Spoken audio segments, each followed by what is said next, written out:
your prediction for today? Will it be cold or will it rain?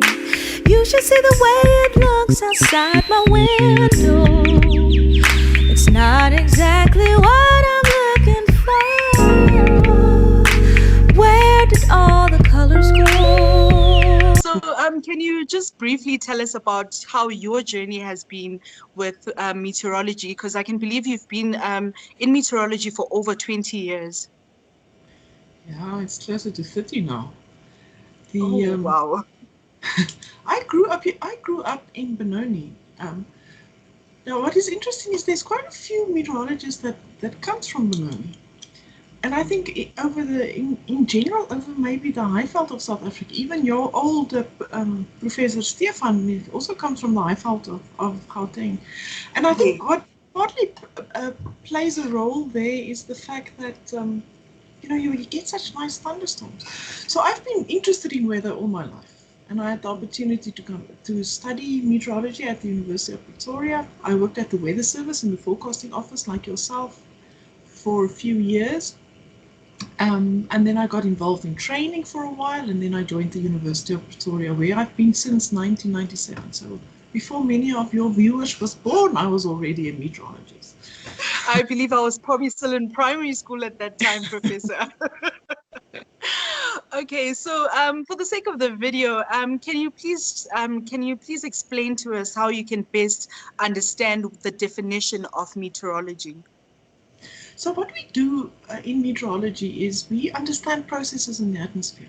So that's very important. We understand the process, what causes this cloud to develop into one that gives rain and the other cloud that doesn't do that. So we don't only describe things, but we try to understand the processes. So that's quite important. And then this is then used in all kinds of fields, like numerical weather prediction, where you also have to use your computer skills and your dynamical meteorology background to be able to do that.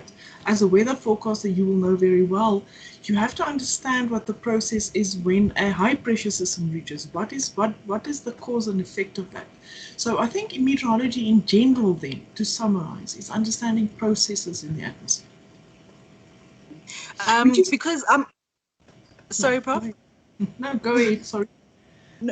Because, Prof, the reason why I'm asking this, there seems to be a huge confusion or misconception, especially in high schools, because a lot of people believe that if you take geography, you'll be able to study meteorology in university level, which is not. So my follow-up question would be to ask you, what would be the minimum requirements or the requirements in general to study meteorology in university level? Yes, that's quite unfortunate, isn't it? I think geography at school is being presented as a human science rather than a physical science. So I think there's a little bit of a mismatch there. Although I understand why they do that, but really what we do is in meteorology we explain things from basic principles. So we need to understand Newton's laws, and we need to have the tools to be able to deal with that, and that's mathematics. So the subjects that's a requirement for entrance into a meteorology field is mathematics at school, as well as science. Although it has another pretty name now that I can't remember at the moment. Do you know? Physical science, what do they call it? Kumsa? Science, yes. Yeah. So those are the two requirements, and you need to have an APS score of 34. So you do English and you do all the other subjects that you need to do, but those two subjects are the main requirements. And you have to have a C for them. A C is 60% and above. That's right. Yeah, so you need to have that for entrance into, and an APS score of 34 for entrance into our university. And I'm sure that it would be very similar at other universities, like you from the Free State would have had a similar entrance requirement. Yes, yes, it was quite similar, Prof. And for a student who perhaps was not informed about this and still wants to do meteorology, however, they don't have the combination of maths and physical science, does that put them in a disadvantage of possibly going into meteorology, or are there some exceptions for them? What we require, students who do a science degree, for instance in physics or applied mathematics or chemistry, there's a path for these students to get into meteorology, and that is by way of a breaching course. So what this basically entails is after you get your degree, you do a year of breaching meteorology subjects. And once you have done that, you can go into the honors and then become a class one professional meteorologist. Mm. So there's always a way where there's a will, there's always a way. Yes, yes, definitely. And I then, think Prof, for, yes, sorry, Prof. no, you go ahead. Sorry, I do this all the time, but you go ahead. No, it's okay, Professor. I really do not mind. But with meteorology, once you are in the course, I think some people also want to know how long does it take? What do they need to study? Do they still need to study further if they want to possibly pursue being operational meteorologists and so forth? So the World Meteorological Organization, that the WMO as we refer to it, controls all weather training, not controls, but they give guidance into the type of training a person should have to become a class one meteorologist or professional meteorologist. So in order to do that, you require basically 4 years of study. I'll talk about the University of Pretoria. You can maybe say how it's different at the Free State. But first of all, you do your BSc degree. You have to do a BSc, which is 3 years in South Africa. And then you have to do an honors degree, which is 1 year. So then after that, those 4 years of study, you have all the theoretical knowledge to become a class one meteorologist. Of course, at the weather service, then if you become an operational forecaster, you have to do the so-called forecasting course. That is an in-house weather service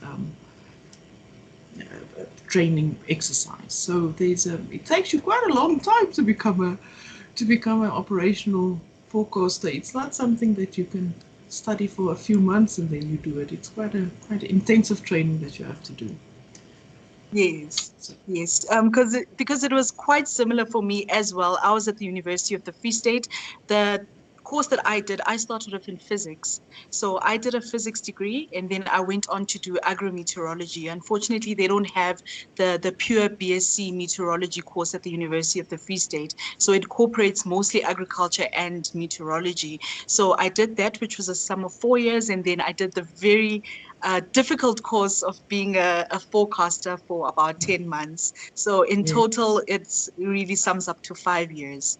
Yes, it's quite a long time. It is a long time. It's a long track. And what I find, Kumsa, people study things for different reasons, and that's good. They should be. You've got lots of interests.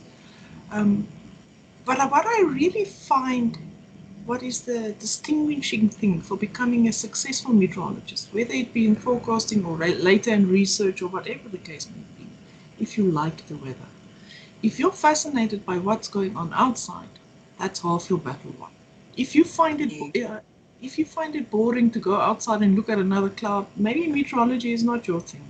So it is really a course that you get your satisfaction to a large extent from the subject matter that you're working with, the weather. And then, of course, you can do all other kinds of things that like yourself, that is like broadcast meteorology. So you go into a field like this and doing this type of program. So there's always scope to move, but within the greater love for the weather. So that's quite an important thing. I think that is probably what the most important thing is. If you love the weather, you'll find your way. Even if it takes 5 years, even if it takes 7 years, but you will find your way. Yes, yes. I was actually interviewing one of your old students, Sipesihle Kunene, and he was telling me how when you started lecturing him, you would just take them all outside to look at the clouds. And he says he wouldn't make sense of it for a very long time until he started actually enjoying meteorology. So what you really are saying is really true, that you really do have to love the forecasting. You have to love weather for you to really enjoy being in this field. That's true. Then, Prof, yes, then, Prof, I want to ask, so after you have studied all of this, what other fields can you branch into? Because we have spoken about operational meteorology, but there are also some fields that people could possibly branch into. Yes, one of the things that people are doing quite a bit at the moment is broadcast meteorology. So at the SABC or ENCA, there's some opportunities in that. Most meteorologists, to be honest, do become operational meteorologists, though they do become forecasters. But of course, you also need researchers. You need people to develop the numerical weather prediction models that will aid the forecast and to be able to do an accurate forecast. So there's a lot of research, and of course, meteorology is extremely, extremely broad, from minute, small, microscopic things that happen within a cloud to large-scale, the influence of El Nino or the sea surface temperatures in the Pacific Ocean, which is thousands of kilometers away, having an influence on our rainfall. So meteorology is really a very broad field, and for that you have to become a researcher. And there's not 1,000 research opportunities, but at the Weather Service there is.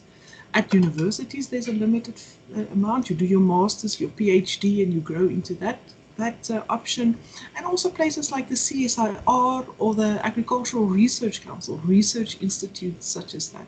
And I mean, Liesl is now working for a company that makes products from meteorological data. So there's all kinds of options. You have to find your way a little bit in the fields of where, other than operational. But I must say that most meteorologists start off as operational meteorologists, as weather forecasters. I must just also say, for those of your followers who are crazy about mathematics, you do get such people. I'm not one of them, but you do get them. There's also meteorology is a very much an applied mathematical subject. So if you're crazy about meteorology, but you don't know where you're going to go with it, meteorology could be a very a satisfying career for you, because most of the things we model and we explain, and we need the mathematical tools to do that. So that's something that you could really consider doing, mathematics and meteorology combination as a degree. So you've been very fortunate, Prof, to move in all levels of qualifications, as in your BSc, your honors, your masters, your PhD, and now your professor title. How can you say that? What can you learn? Have you learned from all these different steps and these spheres of meteorology? And for someone out there who wants to go into research meteorology specifically, what could they possibly learn from all moving into masters and even your PhD? Yes, it's you really learn so much by doing a master's and a PhD. When you're doing your subjects on pre-graduate level, you learn theoretical content, and that's important. You need to know that the Earth is round, and seasons, all this type of thing. But when you're going into a master's and a PhD specifically, you do your own research. You do what you are interested in. But when you're doing that, you learn so much. You must go and read widely about the subject matter.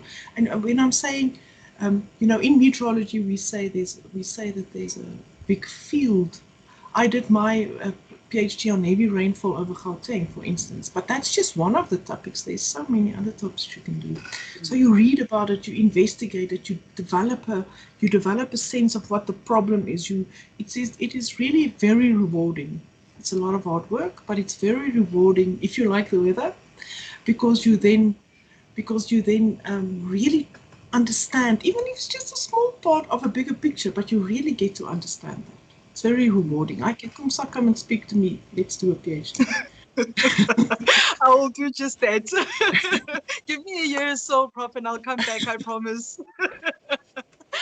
Well, thank you very much, Prof, for sitting down and talking to me. Once again, I would like to congratulate you once again for being conferred as an associate professor. It is a really big achievement. And I wasn't so fortunate enough to be lectured by you. I was at the University of the Free State, but I do work with a whole lot of people who did come from you. That's from the SABC, the Weather Service, not just the forecasting office, the air quality research, each and I think 3/4 of this organization comes from you. So, and they have nothing but good things to say about you, Prof. They do mention, though, in the undergrad, you were quite strict. They only started meeting the real you in their post-grad, in their honors and masters, but they only speak nothing but good things about you. And I wish you all the best. And you have been doing an amazing job these almost 30 years in meteorology. You have groomed and built thousands and thousands of meteorologists, not just here in South Africa. We do also have a lot of scientists who have already left the country or forecasting in other parts of the country. And it is because of your guidance and your teachings. And yeah, so thank you very much for that. And we hope you keep that. Good luck for the next coming years at the university, and all the best, Professor. Thank you very much for the kind words. I think that all my old students would be lying if they said I wasn't a little bit strict, but of course I was.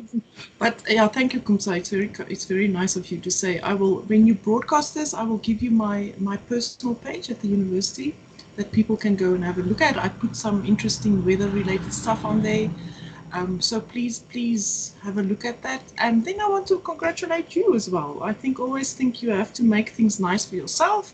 And look, you're doing something that you're interested in other than meteorology, so well done and keep it up. And thank you for spreading the good word about meteorology to people out there. Thank you very much for that, Professor. So, ladies and gentlemen, that was Professor Liesl Dyson. She is the Associate Professor at the University of Pretoria. She works for the Department of Geography, Geoinformatics and Meteorology. So that's all from us. Thank you very much for watching. Goodbye. Thank you. You should see the way it looks outside my window. It's not exactly what